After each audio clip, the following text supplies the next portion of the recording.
Hi everybody. Let's get a little practice finding the equation of a circle that passes through these 3 points. I'll graph them, A, B, and C, and we'll do this exercise.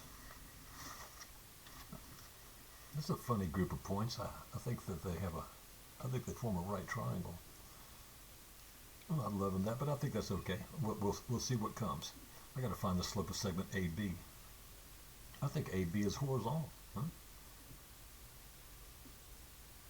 It's the same y coordinate both times, but if I found that slope, 5 minus 5,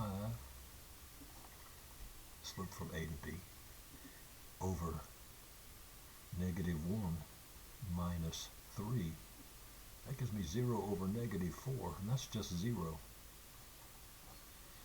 Yeah, that's a horizontal line there. And I was thinking this one was vertical. That's not what I want to worry about right now. I'm just going to work with this segment AB. It has a slope of 0. Because we think it's rise over run, I'm going to call it 0 over 1. And I'm going to find the midpoint of segment AB. I'll add the x-coordinates, divide by 2. -1 plus 3, that's 2 divided by 2 is going to give me a 1. And 5 plus 5 is 10 divided by 2 is going to give me a 5. So I guess that 1 comma 5 over 1 and up 5. There's that midpoint. Now I'd like to get the equation of that perpendicular bisector, huh? What the slope of a perpendicular? What would be the slope of this line there? You think about the negative reciprocal of that, it'd be -1 over 0. Hey, that's undefined. You can't divide by 0. And the slope of a vertical line is undefined. But we did get that midpoint, didn't we? We found the midpoint to be at 1 comma 5. So what about the equation of that vertical line, huh? It doesn't have any slope, so I'm really not going to use y equals mx plus b. But the equation of a vertical line takes the form x equals something. And x is going to equal that x-coordinate of that midpoint. That's the line x equal to 1. The line x equal to 1 looks like that. Should be parallel to the y-axis, should be perfectly parallel. And every x-coordinate is 1, and the y-coordinate runs the whole gamut. Let's find the equation of the perpendicular bisector segment AC. Although I can remind you that every point along that line is equidistant from A and B. What about this one? I say, yes, sir. Surely is. If you measure the distance from that point to A and that point to B, they're going to be the same. That one is the same as this other distance. Every point along that perpendicular bisector is, but let's work with the perpendicular bisector segment AC. What about the slope of AC? You tell me about it ahead of time. -3/4, something like that. I'm just guessing, but I'm a pretty good guesser. I'm going to find the equation. I'm going to work with the slope right there. The coordinates of point A were at -1 comma 5. Coordinates of point C is at 3 comma -1. So y-coordinate minus y-coordinate, 5 minus -1 over x-coordinate, -1 minus 3. And that gives me a +6 over a -4, huh? I would call that a -3 over 2.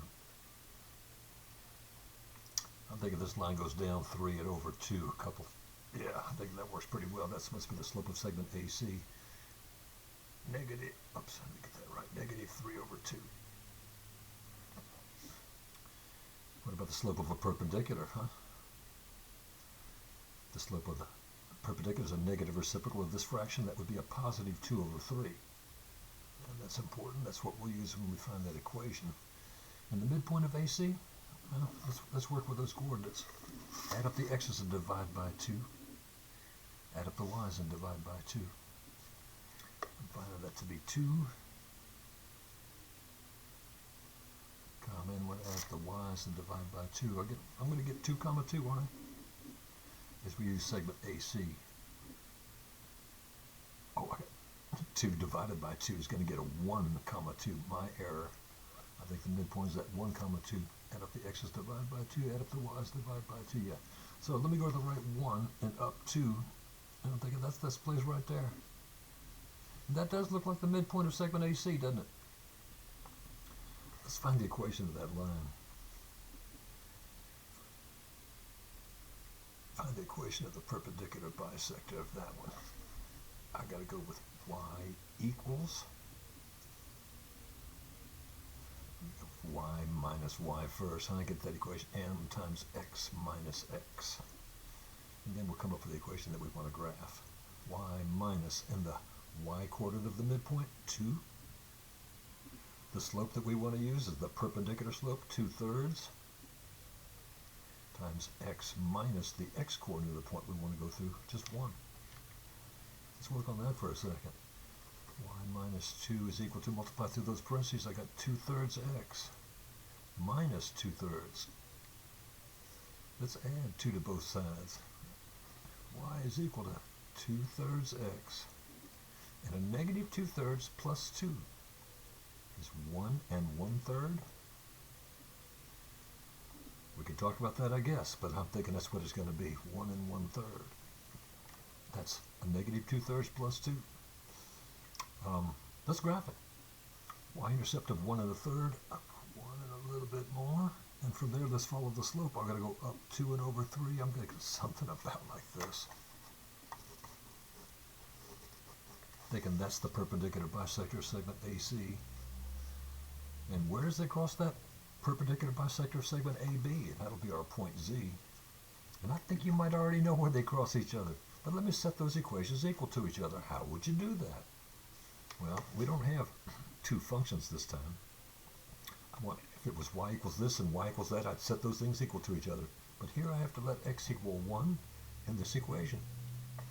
Let's see what the y coordinate bit will be. I'm sure that every point along this line has an x coordinate of 1, and the center of that circle is going to be on there. It's going to have an x coordinate of 1. What would the y coordinate be? Let's push it through here and see what happens. Y equals 2/3 times x, and we're letting x be 1, plus 1 1/3. Yeah, that's going to work out kind of nice, huh? Y is equal to 2/3 plus 1 1/3. Y is equal to 2. This place must have been over 1 and up 2. And I think that's the center of the circle that passes through points A, B, and C. Find the radius. I have to find the distance from 1, 2 to either A or B or C. I'll do it to A first, which is at negative 1, 5. I might do it again. 1, 2, the center of our circle, to point C, which is at 3, negative 1.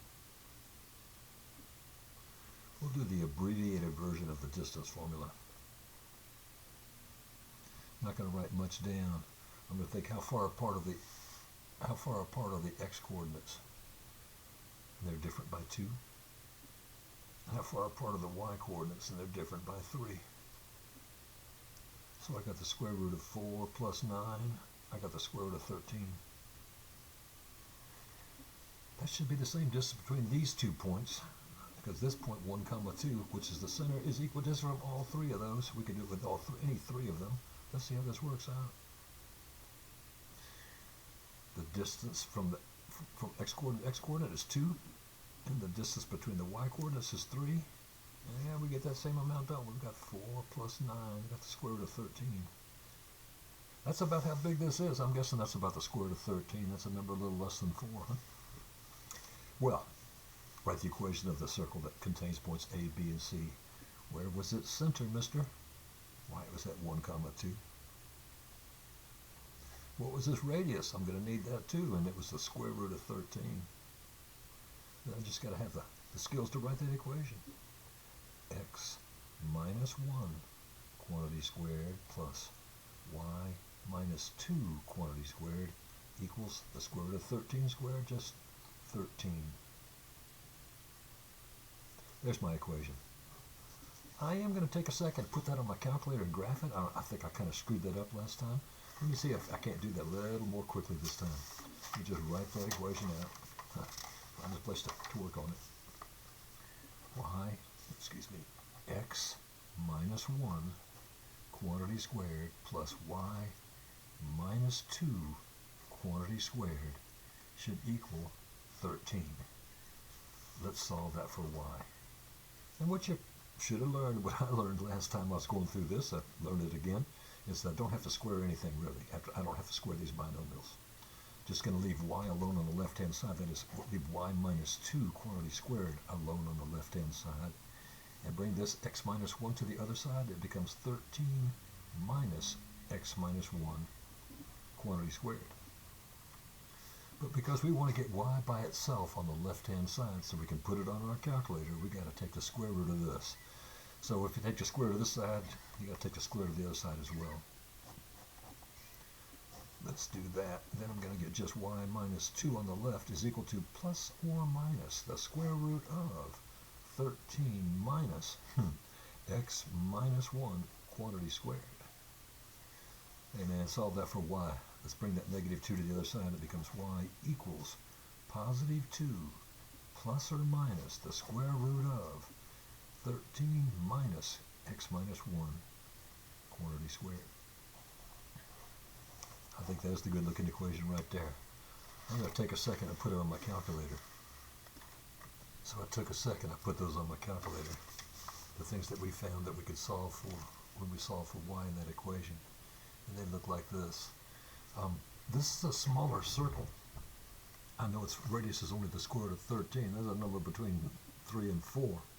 So I'm going to work my window down a little bit. I don't think I need to go from negative 20 to positive 20. I say negative 10 to positive 10 that way. And the y guys, I'm going to make them a little smaller because the y axis is shorter on my calculator.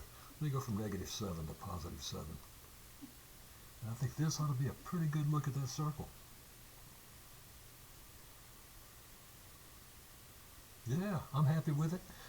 Again, the parts that are almost vertical, the calculator denies them and it won't graph them. This is a circle whose center should have been at 1, 2. If I go to the right 1 and up 2, I'm thinking there's the center of that circle. It looks pretty good to me. And its radius is the square root of 13. I think it looks great. I want to give you a chance to practice those kinds of things, so I've got another assignment that looks a lot like this one. Let's talk about it and see how